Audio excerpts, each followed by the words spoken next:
Al anunciar la siguiente etapa de redimensionamiento gubernamental, se cumple el compromiso de hacer más con menos, compactando el aparato administrativo, reduciendo el gasto corriente y continuando las medidas de austeridad. Se asegura el presente y futuro de Tabasco. Así, se fortalecen las finanzas públicas, garantizando recursos a programas prioritarios de desarrollo social y económico. De esta manera, el gobernador cumple su palabra de hacer una administración más eficiente y más cercana a la gente. Trabajar para transformar.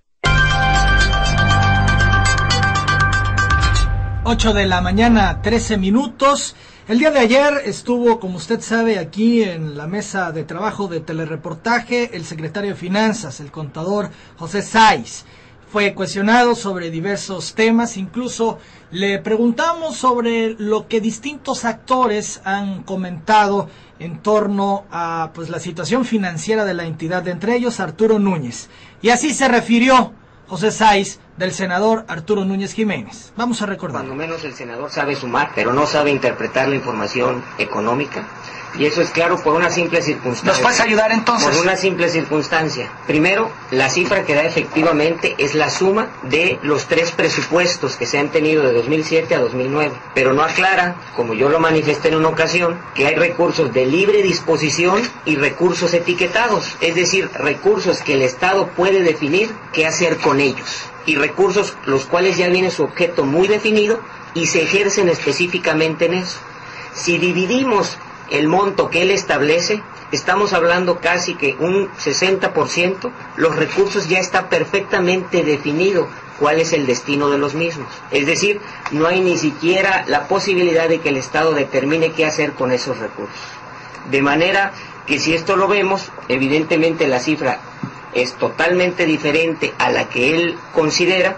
Y segundo, nos lo manifestamos ayer, el hecho de que el cambio de fórmula ha tenido un impacto importante en los ingresos del Estado. Si él únicamente se refiere a lo que hemos tenido y no a lo que deberíamos de haber tenido, pues evidentemente la distorsión de lo que está comentando es totalmente clara.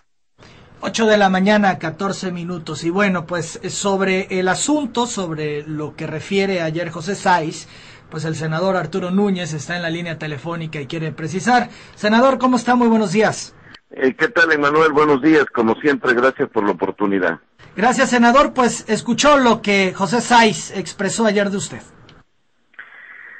Sí, Emanuel, fíjate que hace algunos años se adoptó en la jerga cotidiana y ya incluso el término lo incorporó la Real Academia de la Lengua, cantinflear, que esencialmente es hablar mucho y no decir nada. Leí con mucho detenimiento la entrevista que le hicieron al secretario de Finanzas del Estado y una vez más advierto la enorme opacidad y falta de transparencia con que se maneja la situación financiera. Yo entiendo que por ello es que han impedido que asista al Congreso local o como cuando asiste, como fue ayer, esa puerta cerrada y solo para tratar un tema, porque el señor tiene muchas dificultades para expresarse. Y cuando alguien tiene tantas dificultades para expresarse, que probablemente tenga problemas más a fondo, que son los que reflejan esa mala expresión. ¿Qué tipo de problemas, senador? Bueno, Emanuel, fíjate.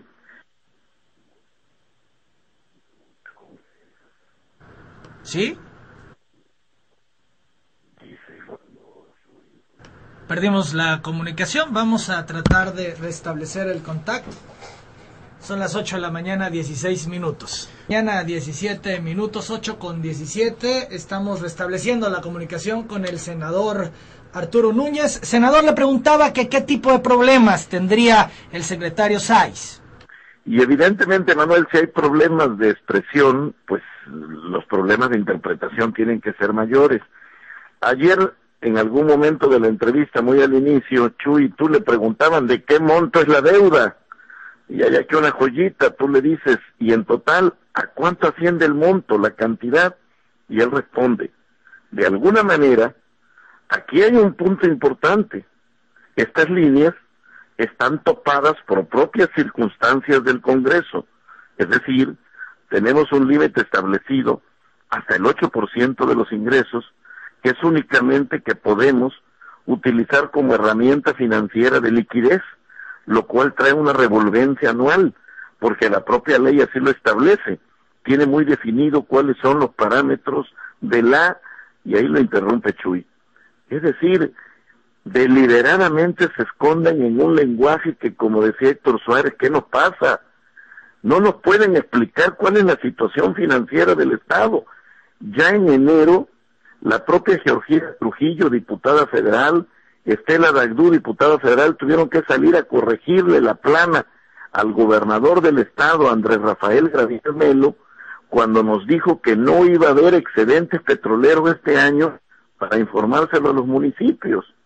Y cuando le preguntamos por qué no iba a haber si el precio del petróleo está por encima del presupuestado, y eso es lo que la ley de presupuesto y responsabilidad que llama excedentes, cuando hay ingresos reales por encima de los presupuestados de la ley de ingresos, no lo supo explicar. Después tuvo que salir el señor Sainz a medio decirnos que lo que pasa es que el año pasado fue de vacas flacas en el precio del petróleo y usaron los recursos del fondo de estabilización, el guardadito que se tiene para las vacas flacas,